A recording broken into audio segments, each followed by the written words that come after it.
नमस्कार, मी doctor Suresh. Teacher education simplified चॅनलमध्ये आपलं स्वागत आहे.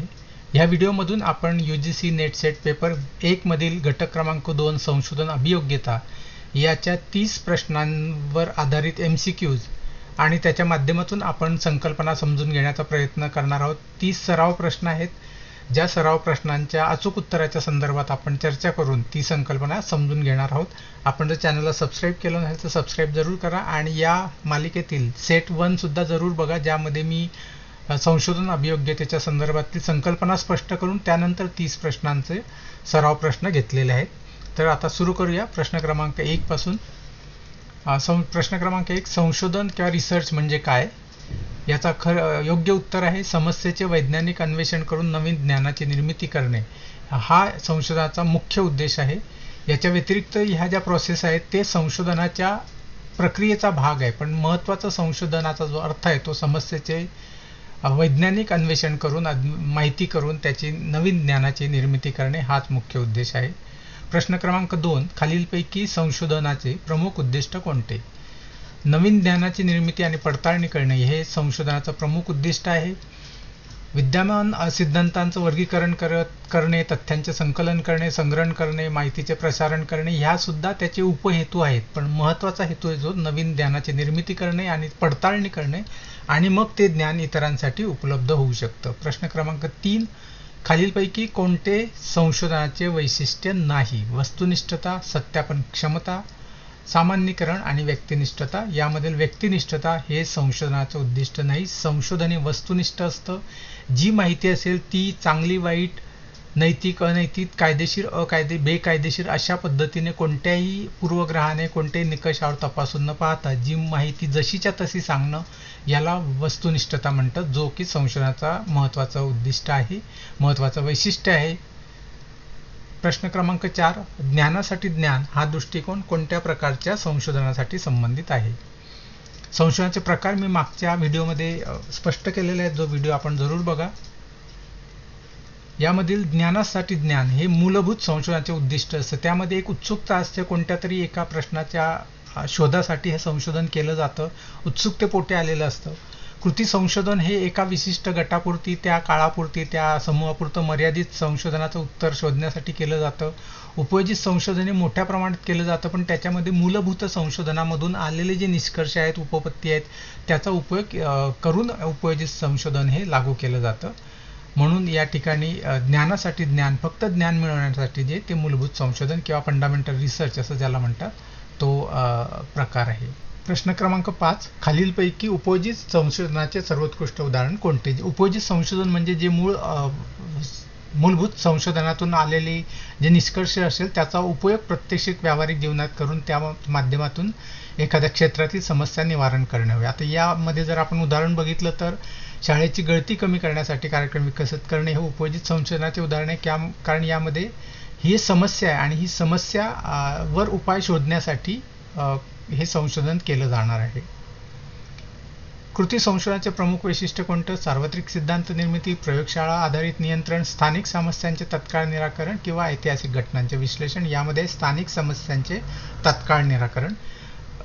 उपयोजित संशोधन आणि कृती संशोधनामध्ये फरक असा आहे की कृती संशोधन हे उपयोजित संशोधनच आहे, पण उपयोजित संशोधनामधील जे निष्कर्ष आहेत त्याचे सार्वत्रिकीकरण करता येते. कृती संशोधनातील निष्कर्षांचं सार्वत्रिकरण करता येत नाही, कारण तशा पद्धतीचे संशोधनाची प्रक्रिया फॉलो केली जात नाही. म्हणून फक्त एका वर्गापुरती, एका विशिष्ट गटापुरती, एका विशिष्ट भागापुरतं तेवढ्यापुरती समस्येचं निवारण करायचं असेल तर कृती संशोधन असे म्हटले जाते. अन्वेषणात्मक संशोधन, एक्सप्लोरेटरी रिसर्च प्रामुख्याने कधी केलं जातं? त्यामध्ये कारण परिणाम सिद्ध करण्यासाठी, समस्येचे स्वरूप स्पष्ट नसताना, काय शोधायचं हे माहीत नसताना, गृहीतकांची चाचणी करण्यासाठी म्हणजे हायपोथेसिस तपासण्यासाठी, किंवा निष्कर्षांचे सामान्यीकरण करण्यासाठी म्हणजे रिझल्टचं जनरलायझेशन करण्यासाठी. तर ज्यावेळेस प्रत्यक्षामध्ये समस्या काय आहे, समस्येच्या कोणत्या अंगाचा अभ्यास करायचा आहे हे ज्यावेळेस स्पष्ट नसेल त्यावेळेस समस्येचे हे अन्वेषणात्मक संशोधन केले जातं. त्याच्या माध्यमातून संशोधनाची समस्येचं स्वरूपही निश्चित होतं आणि त्याच्या संदर्भातले ज्या अंगाने अभ्यास करायचा आहे ते त्या अंगाने सुद्धा त्याचं स्पष्ट रूप समोर यायला लागतं. त्यासाठी समस्येचे स्वरूप स्पष्ट नसताना या प्रकारच्या संशोधनाचा वापर केला जातो. प्रश्न 8, वर्णनात्मक संशोधनाचे मुख्य उद्दिष्ट काय असते? वर्णनात्मक संशोधन हे आत्ताच्या परिस्थितीवर आधारित असतं, स्टेटस सांगण्याचा प्रयत्न करतं. आत्ता काय परिस्थिती आहे, व्हॉट इज, याचं उत्तर या वर्णनात्मक संशोधनांमधून केलं जातं. म्हणून विद्यमान परिस्थिती अचूक वर्णन करणे यासाठी वर्णनात्मक संशोधनाचा परिणाम या पद्धतीचा वापर केला जातो. कारण परिणाम शोधायचा असेल तर प्रायोगिक पद्धती केली जाते. सिद्धांत विकसित करायचे असेल तर प्रायोगिक पद्धत आहे. ग्राउंडेड थेअरी अप्रोच आहेत. आणि भविष्यवाणी करायची असेल तरी प्रायोगिक करता येतात. नंतर कोरिलेशनल स्टडी करता येतात, रिग्रेशनल स्टडी करता येतात. म्हणून फक्त ज्यावेळेस वर्णनात्मक संशोधनाच्या मदतीने विद्यमान परिस्थितीचे अचूक करणे हे या ठिकाणी अचूक उत्तर आहे. संशोधनातील वस्तुनिष्ठता म्हणजे काय? संशोधकाच्या अनुभवावर आधारित निष्कर्ष, तज्ज्ञांच्या मतावर आधारित निष्कर्ष, तथ्य पुराव्यांवर आधारित निष्कर्ष आणि बहुसंख्यांच्या मतावर आधारित निष्कर्ष यातलं वैशिष्ट्य आहे तथ्य आणि पुराव्यांवर आधारित निष्कर्ष. म्हणून हे वस्तुनिष्ठ असतं. वस्तू याचा अर्थ ज्या साधनांमध्ये माहिती संकलनाचे साधन हे वस्तू या अर्थाने, माहिती संकलनाच्या साधनामधून जे उत्तर आलेलं आहे त्याच्यात आधारे निष्कर्ष करणे म्हणजे वस्तुनिष्ठता. त्यामध्ये संशोधकाचा अनुभव काय आहे, बहुमत काय म्हणतं किंवा तज्ज्ञ काय म्हणतं हे न बघता संशोधन साधनामधून आलेले जो निष्कर्ष आहे तो मांडणे म्हणजे वस्तुनिष्ठता होय. हा संशोधनाचा एक निकष आहे, एक वैशिष्ट्य आहे. प्रश्न क्रमांक 10, संशोधनातील सत्यापन क्षमता या संकल्पनेचा अर्थ काय? या संकल्पनेचा अर्थ आहे की निष्कर्ष इतर संशोधकांकडून तपासता येणे. म्हणूनच तुम्ही बघा, ज्यावेळेस संशोधनाचे कोणते निष्कर्ष ते पेपरमध्ये पब्लिश केले जातात, वेगवेगळ्या रिसर्च पेपर पब्लिश केले जातात आणि कॉन्फरन्सेस, सेमिनारमध्ये आयोजित केले जातात. त्यानिमित्ताने जे बाकी संशोधक आहे, बाकी तज्ज्ञ त्या क्षेत्रातील, ते सुद्धा ते संशोधनाच्या जे निष्कर्ष आहे त्याला चॅलेंज करू शकतात, ते पडताळून बघू शकतात, त्याच्यावर ऑब्जेक्शन घेऊ शकतात. अशा पद्धतीची प्रक्रिया करण्यालायक जे संशोधन असेल त्यालाच आपण संशोधन असं म्हणू शकतो. जिथे भावनेचा, श्रद्धेचा, पूर्वग्रहांचा, अभिमानाचा, स्वाभिमानाचा कोणताही अँगल त्या ठिकाणी येत नाही.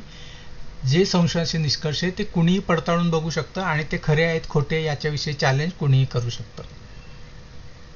प्रश्न क्रमांक 11, खालीलपैकी कोणता संशोधनाचा मूलभूत गुणधर्म मानला जातो? यापैकी संशोधन हे मुख्यतः एम्पिरिकल म्हणतात, म्हणजे अनुभवावर आधारित आहे. म्हणजे निरीक्षण करून त्याच्या आधारे जी माहिती गोळा केली जाईल त्यालाच खऱ्या अर्थाने संशोधन असं मानलं जाईल. एखादी धारणा लोकप्रिय आहे म्हणून ती खरी असं मानता येणार नाही. एखादी गोष्ट फ्लेक्झिबल आहे, लवचिक आहे, म्हणजे ती बदलत राहते, विकसित होत राहते, म्हणून ती संशोधनाचा निष्कर्ष मानता येणार नाही. किंवा एखादी गोष्ट खूप उपयुक्त आहे म्हणून ती संशोधनाचा गुणधर्म मानता येणार नाही. संशोधन हे मुख्यतः अनुभवावर आधारित एम्पिरिकल असतं, निरीक्षणावर आधारित असते आणि माहिती संकलनात साधनामधून निरीक्षणाच्या आधारे जे निष्कर्ष आलेत ते संशोधनाचं मूलभूत गुणधर्म मानला जातो. प्रश्न क्रमांक 12, संशोधनातील सामान्यीकरण म्हणजे काय? संशोधकातील सामान्यीकरण याचा अर्थ निष्कर्ष व्यापक लोकसंख्येवर लागू करणे हा त्याचा अर्थ आहे. उदाहरणार्थ एखादी विशिष्ट स्कीम एखाद्या विभागात लॉन्च केल्यानंतर त्याच्यावर संशोधन केलं की त्या स्कीमचा फायदा होतो आहे आणि लोकांमध्ये त्याचा सकारात्मक बदल होतो आहे. तर ती स्कीम वापरून इतर ठिकाणी सुद्धा त्या पद्धतीने वापरली तर इतर ठिकाणच्या लोकांमध्ये सुद्धा सकारात्मक भावना निर्माण होऊन ह्या निकषाला सामान्यीकरण असं म्हणतात. काही मॉडेल विकसित, एखादं ग्राम विकासाचं मॉडेल असतं, एखादं जॅपनीज तंत्रज्ञानाचं मॉडेल असतं किंवा व्यवस्थापनाचे मॉडेल्स असतात. हे सगळे मॉडेल कोणत्या तरी एका ठिकाणी विकसित केले जातात, ते टेस्ट केले जातात आणि त्याच्यानंतर ते यशस्वी होतील या अर्थाने मग वेगवेगळे व्यवस्थापन त्याचा अंगीकार करतात, वेगवेगळे समुदाय त्याचा अंगीकार करतात, म्हणजे त्याचं जनरलायझेशन होतं. म्हणजे त्या प्रयोगातील निष्कर्ष हे सगळ्यांसाठी लागू आहेत असं मानता येऊ शकतं, म्हणजे सामान्यीकरण होय. प्रश्न क्रमांक 13, संशोधनातील पुनरुत्पादन क्षमता म्हणजे काय? त्याचा खरा अर्थ आहे की समान पद्धत वापरून समान निष्कर्ष प्राप्त होण्याची जी क्षमता असते ते संशोधनाचा एक निकष आहे, संशोधनाचे एक वैशिष्ट्य आहे. संशोधनाचं एक चांगलं वैशिष्ट्य आहे किंवा गुण आहे की त्या संशोधन पुन्हा जसं तसंच करता आलं पाहिजे. म्हणून ते संशोधन हे सिस्टमॅटिक असतं, त्याचं नियोजन केलेलं असतं, त्यात नियंत्रण केलेलं असतं. तोच प्रयोग जसाचा तसा पुन्हा एकदा करता येण्यासारखा असेल आणि त्यात जर पुन्हा ते निष्कर्ष समान आलेत उदाहरणार्थ एका विशिष्ट पद्धतीच्या प्रक्रियेमुळे एखाद्या वनस्पतीची एवढी वाढ झाली, तर ती पुन्हा तशी वेगळ्या ठिकाणी जाऊन सुद्धा समान परिस्थितीमध्ये केली तर त्या वनस्पतीची वाढ तेवढीच झाली पाहिजे, तर ते संशोधन जे आहे ते योग्य आहे किंवा ते संशोधन आहे अशा पद्धतीने म्हटलं जाईल. म्हणून संशोधन आपण मागच्या मुद्द्यापैकी जनरलायझेशन का करता येतं, कारण की त्याच पद्धतीची समान पद्धतीवरून त्याचप्रमाणे निकष येतील ही अपेक्षा त्यामध्ये असते आणि याचा अर्थ होतं. म्हणून मग याला पुनरुत्पादनक्षम आहे असं मानलं जातं. आपण असं म्हणतो एखादी गाडी प्रूव्हन आहे, मार्केटमध्ये ही गोष्ट प्रूव्हन आहे, याचा अर्थ ती एस्टॅब्लिश झाली, याचा अर्थ ती पुन्हा पुन्हा वेगवेगळ्या परिस्थितीमध्ये आले तरी सुद्धा ते तेवढ्याच कार्यक्षमतेने काम करते. खालीलपैकी कोणते मूलभूत संशोधनाचे उदाहरण आहे? यामध्ये नवीन शिक्षण सिद्धांत विकसित करणे हा त्याच्यामध्ये मूलभूत संशोधनाचा भाग आहे, कारण याच्यामध्ये फंडामेंटल रिसर्च केला जातो, एखादं नवीन ज्ञान शोधलं जातं. अस्तित्वात असलेल्या ज्ञानाचा वापर हा उपयोजित संशोधनामध्ये केला जातो. त्यामुळे जिथे नवीन काहीतरी करायचं त्याला मूलभूत संशोधन असं म्हणतात. 15 संशोधनातील तर्कशुद्धता म्हणजे काय? ही सगळी संशोधन प्रक्रियेची वैशिष्ट्य आहे की संशोधन असेल तर ते तर्कशुद्ध असलं पाहिजे. याचा नेमका अर्थ काय? तर तो प्रत्येक टप्पा हा तर्कसंगत आणि सुसंगत असला पाहिजे, म्हणजे त्याचं कारण सांगता आलं पाहिजे आणि कारण पुराव्यासह सिद्ध करता आलं पाहिजे, म्हणजे तर्कसंगत. बाकी ते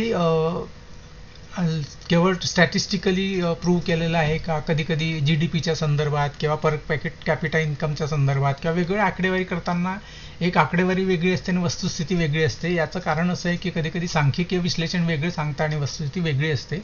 म्हणून जे संशोधन हे तर्कसंगत पुराव्याच्या आधारे सिद्ध करता येतं त्याला ते संशोधन हे चांगलं संशोधन असतं. प्रश्न क्रमांक 16 खालीलपैकी कोणता संशोधनाचा प्रकार हा व्यावहारिक समस्यांवर केंद्रित असतो, म्हणजे ज्याचा उद्देश हा व्यावहारिक समस्येवर उपाय शोधण्याचा असतो? तर उपयोजित संशोधन हे प्रस्तुत आत्ताच्या परिस्थितीमध्ये कोणत्या प्रकारचं ज्ञान उपलब्ध आहे त्याच्या मदतीने समस्येवर उपाय शोधत असतं, म्हणून ते उपयोजित संशोधन या प्रकारचं संशोधन हे समस्यांवर उपाय शोधत असतं. उदाहरणार्थ समजा विद्यार्थी वर्गात लक्ष देत नाही, नवीन पद्धतीचं त्यांना कोणत्या पद्धतीने शिकवता येईल, मग संशोधनाचे वेगवेगळे रिव्ह्यू करून त्यातनं लक्षात येतं की हा संशोधनाचा प्रकार वापरला, हे निष्कर्ष ही अध्यापन पद्धती वापरली तर अध्यापन सुधारता येईल आणि विद्यार्थ्यांचं लक्ष केंद्रित करून घेता येईल. तर अशा पद्धतीने ती समस्या सोडवणं उपयुक्त, किंवा एखादी मार्केटिंग स्ट्रॅटेजी डेव्हलप करायची ज्याच्या माध्यमातून एक विशिष्ट प्रकारची ग्रोथ अचीव करता येईल, त्यासाठी अस्तित्वात असलेल्या दुसऱ्या कंपनीने केलेली जी स्ट्रॅटेजी असेल ती आपल्याकडे वापरून बघता येते. म्हणजेच त्यामध्ये उपयोजित संशोधनामध्ये व्यावहारिक समस्यांवर उपाय शोधणं हे जास्त महत्त्वाचं मानलं जातं. प्रश्न क्रमांक 17 शिक्षकाने आपल्या वर्गातील वाचन कौशल्य सुधारण्यासाठी केलेला अभ्यास कोणत्या प्रकारात मोडतो? कृती संशोधन, कारण आपल्या वर्गातील आहे. कृती संशोधनाचं वैशिष्ट्य असतं की हे संशोधन एका विशिष्ट आपल्या गटापुरतं, आपल्या ग्रुपपुरतं, आपल्या कम्युनिटीपुरतं, आपल्या भागापुरतं मर्यादित असतं. त्याचे निष्कर्ष दुसऱ्यांना लागू करता येत नाही, कारण संशोधनाची तेवढी रिगरस प्रक्रिया त्यामध्ये राबवली जात नाही. समस्या सुटली पाहिजे हे पहिलं उद्दिष्ट असतं. म्हणून कृती संशोधन हे तात्कालिक असतं, त्या वर्गापुरती त्या गटापुरतं मर्यादित असतं. म्हणून या उदाहरणामध्ये योग्य उत्तर कृती संशोधन आहे. प्रश्न क्रमांक 18 खालीलपैकी कोणते संशोधनाचे आवश्यक वैशिष्ट्य आहे? वैज्ञानिक दृष्टिकोन, वैयक्तिक अनुभव, परंपरेवर अवलंबून आणि प्राधिकरणाचा स्वीकार. यामधलं वैज्ञानिक दृष्टिकोन याचा अर्थ अनबायस्ड असणं आणि पुराव्याच्या आधारावर कोणतंही त्याचा निष्कर्ष हा पडताळून पाहण्याची शक्यता असणं, याला वैज्ञानिक दृष्टिकोन असं म्हणतात. म्हणून रिसर्च हा वैज्ञानिक दृष्टिकोन आहे, त्यात निष्कर्ष जे आहेत ते वस्तुस्थितीवर आधारित असतात आणि ते पडताळून बघण्याचं स्वातंत्र्य हे कुणालाही असतं. प्रश्न क्रमांक 19 एम्पेरिकल एव्हिडन्सेस या संज्ञेचा काय अर्थ आहे? याचा अर्थ आहे अनुभव व निरीक्षणावर आधारित पुरावा. हे पण संशोधनाचं एक वैशिष्ट्य आहे की संशोधनाचे निष्कर्ष हे अनुभव आणि निरीक्षणांवर आधारित असतं. जे घडलेलं आहे त्याच्या संदर्भातले पुरावे आणि त्याच्यातून आलेले निष्कर्ष यावर आधारित हे निष्कर्ष असतात. म्हणून यासाठी योग्य उत्तर एम्पेरिकलसाठी बी हे आहे. प्रश्न क्रमांक 20 खालीलपैकी कोणते संशोधनाच्या निष्कर्षांच्या गुणवत्तेचे निदर्शक आहे? यातलं वस्तुनिष्ठता हे संशोधनाचा निष्कर्ष आहे. कोणतं संशोधन चांगलं असेल ज्यामध्ये वस्तुनिष्ठता असेल. ते किती प्रसिद्ध आहे, ते त्याच्यासाठी किती खर्च केला गेलेला आहे हे महत्त्वाचं नाहीये, महत्त्वाचे आहे की जी माहिती आहे ते वस्तुस्थितीवर आधारित आहे का नाही, माहिती संकलनाच्या साधनामधून आलेला निष्कर्ष असेल तर ते खऱ्या अर्थाने उच्च गुणवत्तावर आधारित संशोधन आहे असं म्हणता येईल.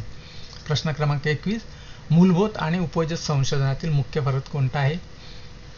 मुख्य फरक आहे सी हे आहे की मूलभूत संशोधन हे ज्ञानवृद्धीसाठी तर उपयोजित संशोधन हे समस्या निराकरणासाठी केलेलं असतं. त्यामुळे दोघांच्या उद्दिष्टांमध्ये फरक आहे. प्रश्न क्रमांक 22, खालीलपैकी कोणते संशोधन हे संशोधनाचे अंतिम उद्दिष्ट मानले जाते? तर ज्ञान निर्मिती आणि समस्या निराकरण झालं पाहिजे.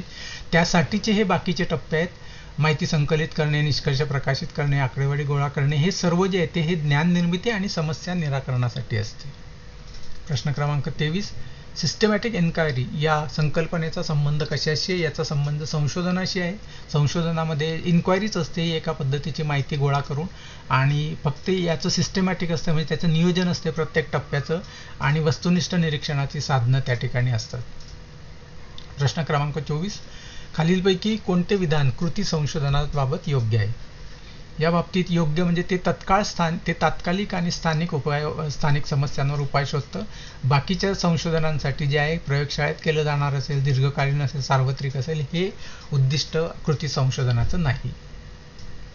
प्रश्न क्रमांक 25, संशोधनातील अचूकता म्हणजे काय? प्रिसिजन हे सुद्धा एक संशोधन प्रक्रियेचं वैशिष्ट्य आहे की संशोधन हे प्रिसाईज असतं. यासाठी निष्कर्ष हे स्पष्ट आणि त्रुटीमुक्त असणं गरजेचं असतं.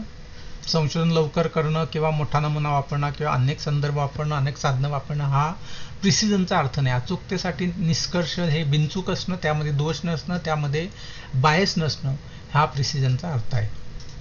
प्रश्न क्रमांक 26, खालीलपैकी कोणत्या संशोधन प्रकारात सिद्धांताची व्यावहारिक उपयुक्तता तपासली जाते?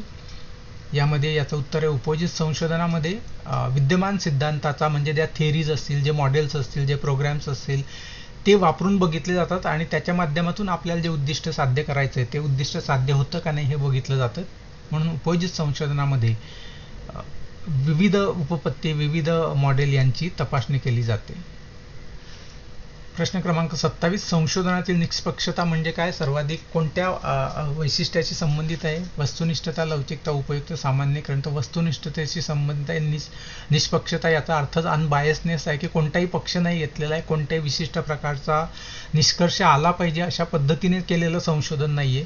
जी माहिती संशोधनाच्या संकलनाच्या साधनामधून येईल, त्या साधनामधून आलेली जशीची तशी माहिती वर आधारित निष्कर्ष असणं याला निष्पक्षता म्हणणं. कारण की कदाचित ते एखाद्या समुदायाच्या विरुद्ध असेल, एखाद्या व्यवस्थेच्या विरुद्ध असेल किंवा स्वतःच्या वैचारिक विचार प्रवाहाच्या विरुद्ध असेल तरी सुद्धा ते मांडणं हे संशोधनाची निष्पक्षता हा त्याचा अर्थ आहे.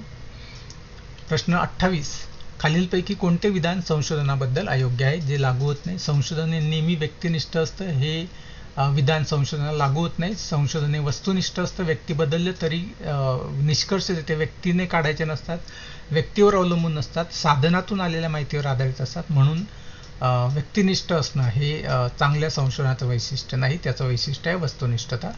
प्रश्न क्रमांक 29, संशोधनातील प्रॉब्लेम सॉल्व्हिंग ओरिएंटेशन सर्वाधिक कोणत्या प्रकाराशी संबंधित आहे?